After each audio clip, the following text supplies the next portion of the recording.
Assalamualaikum warahmatullahi wabarakatuh. Selamat malam. Kali ini dalam pertemuan perdana saya akan membahas tentang perubahan dan bagaimana mengelola perubahan atau yang sering disebut dengan change management. Ini menarik diolah bagaimana kita mengelola perubahan itu. Mulai pandemi itu tuh menjadi wabah yang begitu meluas di Indonesia, bahkan di negara-negara lain hampir di seluruh dunia.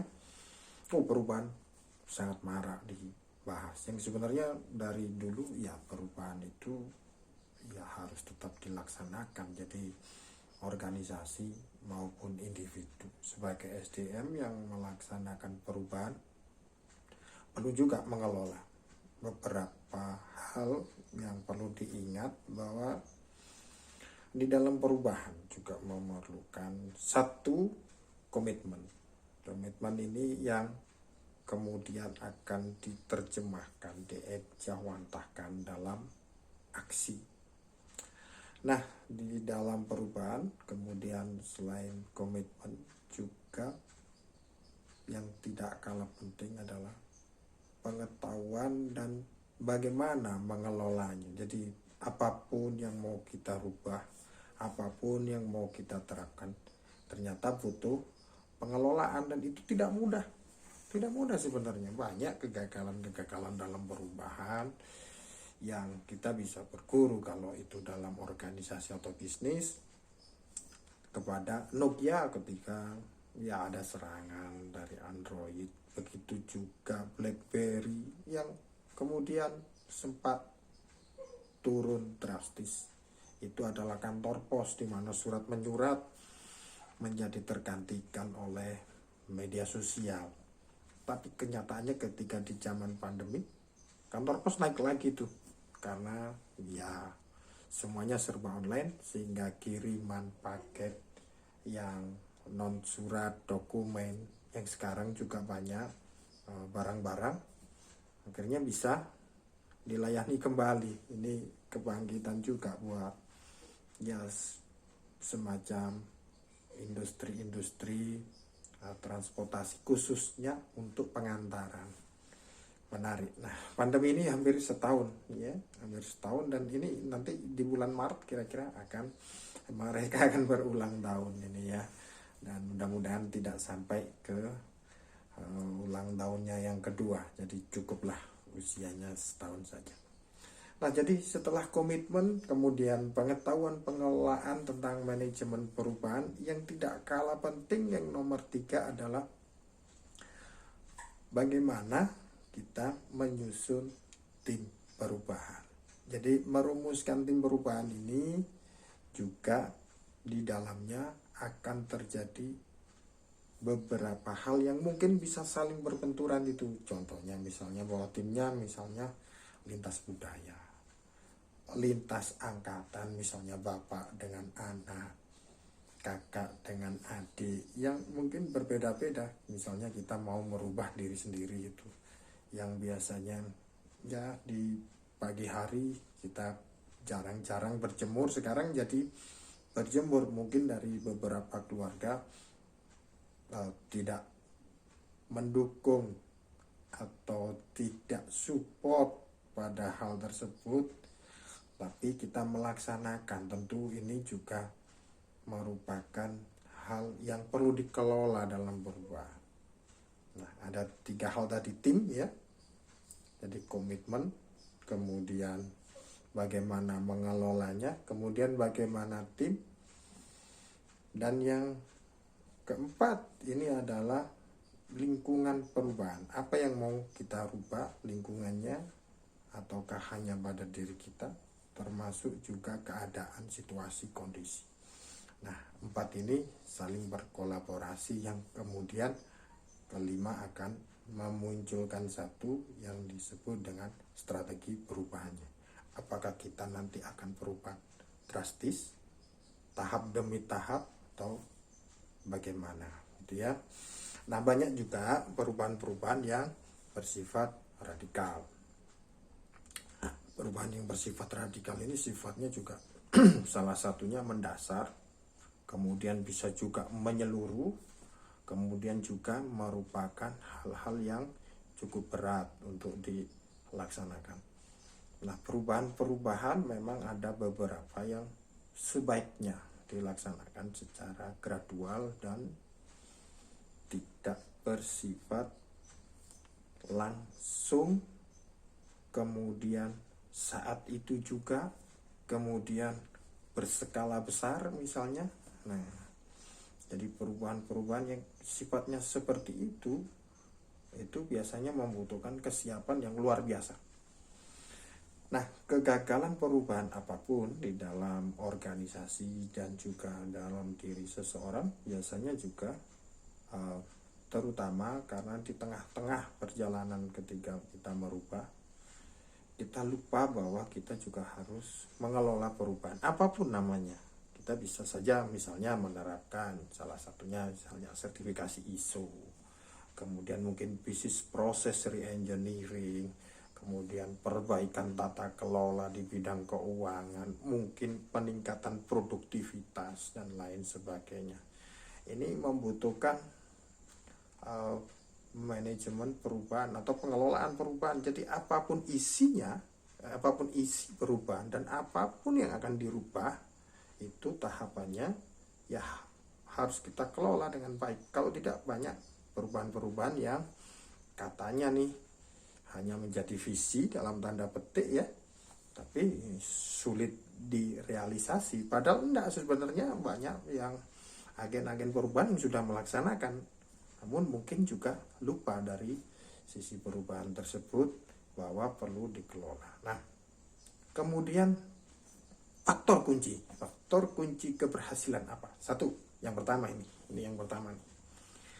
Komunikasi perubahan ini hal yang sangat penting yang harus dipahami, bahwa perubahan itu ternyata harus dikomunikasikan. Banyak contoh-contoh orang yang merubah dari suatu masyarakat atau dari suatu individu atau dari suatu organisasi yang gagal merubah karena komunikasinya kurang bagus, komunikasinya tidak memahami, visi yang disampaikan melalui komunikasi tidak jelas, kemudian orang lain yang merasa ikut atau berkepentingan dalam perubahan itu merasa tidak diperhatikan karena komunikasi yang tidak sejalan, tidak baik, tidak mengakomodir kepentingan orang-orang yang terkena baik langsung maupun tidak langsung dampak dan proses dari perubahan itu.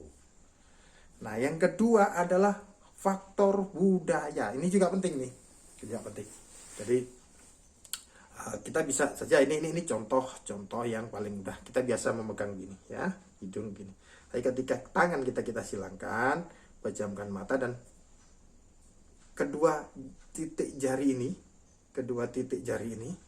antara jari telunjuk ya dan jari tengah menyentuh hidung, kemudian dua-duanya ini menyentuh hidung, kemudian tutup mata dan rasakan apa yang terjadi.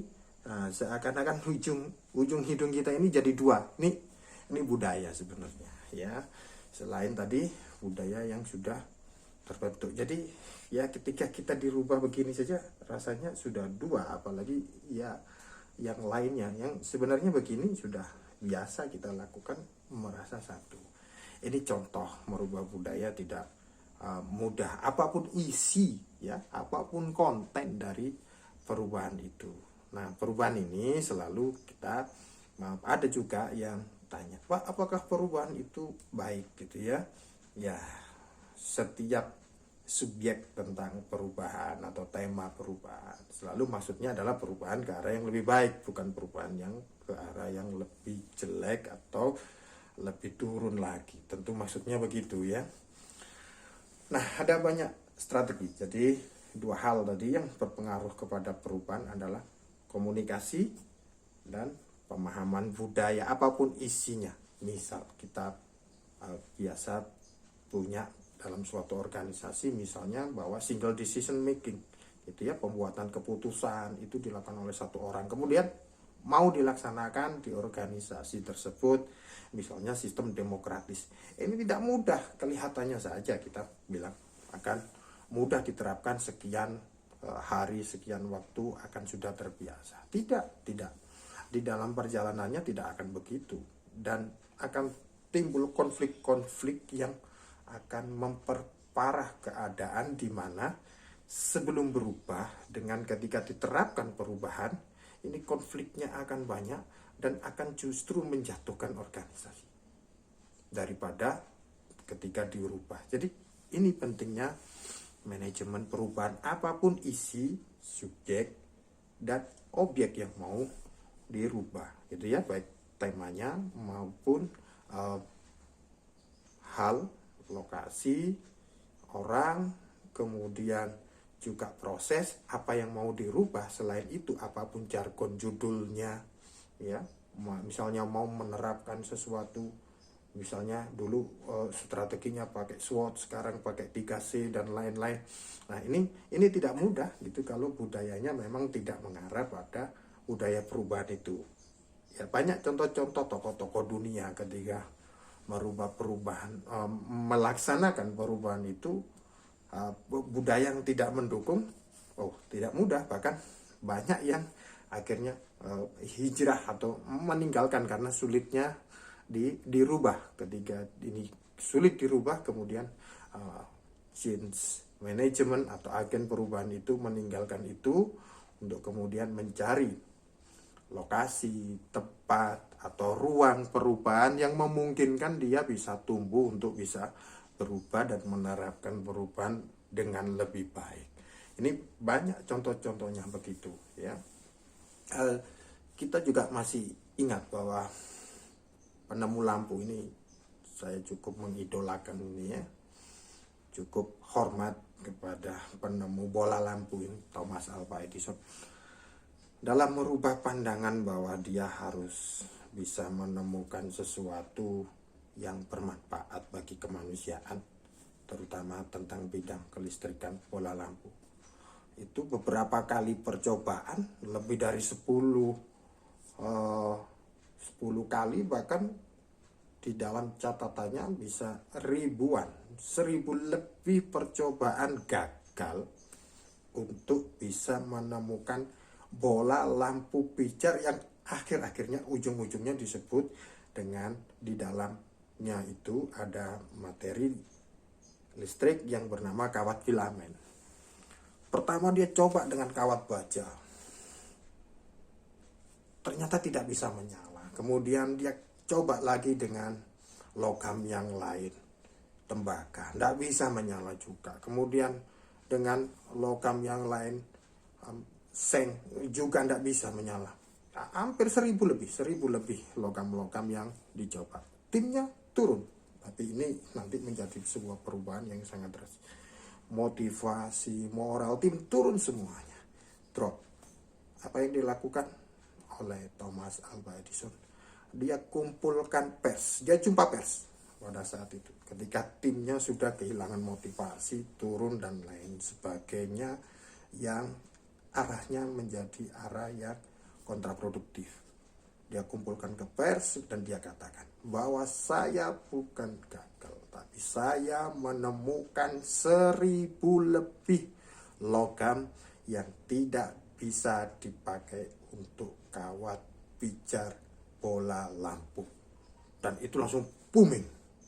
Jadi dia bukan menemukan kegagalan, tapi dia menemukan barang logam yang tidak bisa dipakai, sehingga peneliti-peneliti selanjutnya tidak perlu lagi meneliti misalnya pakai kawat baja bisa menyala tidak lampunya, tidak.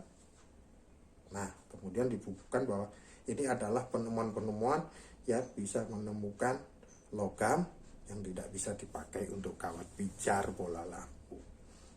Nah, karena motivasi timnya akhirnya bangkit lagi, termasuk juga sponsor-sponsor mulai bergairah lagi.